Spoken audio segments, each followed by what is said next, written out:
8 years ago, during the week before Halloween, some friends and decided to tell spooky stories around the campfire. He had always wanted to make a fire outside and hang out at night, but we were too young to go by ourselves, especially after midnight. That year things were different. We were a longer child. We truth, so we were how convinced our parents to let us stay out late. Once we all gathered in front of my house. We only had to think of God polite to hang out so that our parents will find out about the fire. We ended up making the fire near a small dirt road on the forest, leading straight to the riverside. The setup was great, a creepy forest. The sound of the river flowing, crickets chirping, and the scary sight of the burned stone house in the background. It was rather warm night for the time of the year, and the moon was shining over the forest, casting strangely shaped shadows of the walls of the burned house. It was quiet and still when you cast a glimpse of the moving shadow of the corner of your ear. By the time we had finished making the fire, the moon had moved slightly, and the shadows were gone. I think this brought us a bit of relief.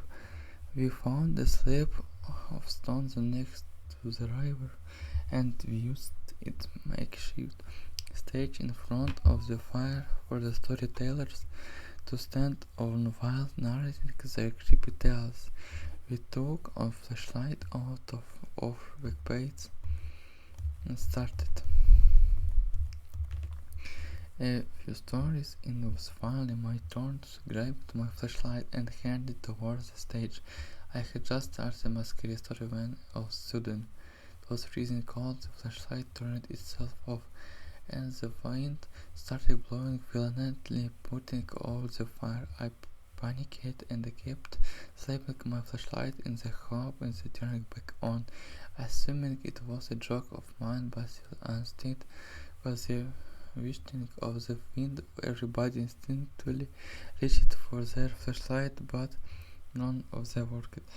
Our helmet by fear slowly headed toward the group. The light of the moon was no longer visible either. It was like something just filled the area with darkness, or rather sucked all the light out of this makes any sense. I was walking without being able to see anything. I tripped on the rock and fell on the ground.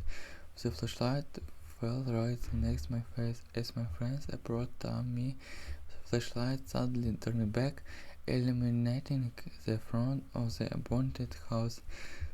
Since when we saw it, little fair-headed doll, its pigtails burned with red dirt and ribbons, all covered in what looked like blood, was standing on the window ledge.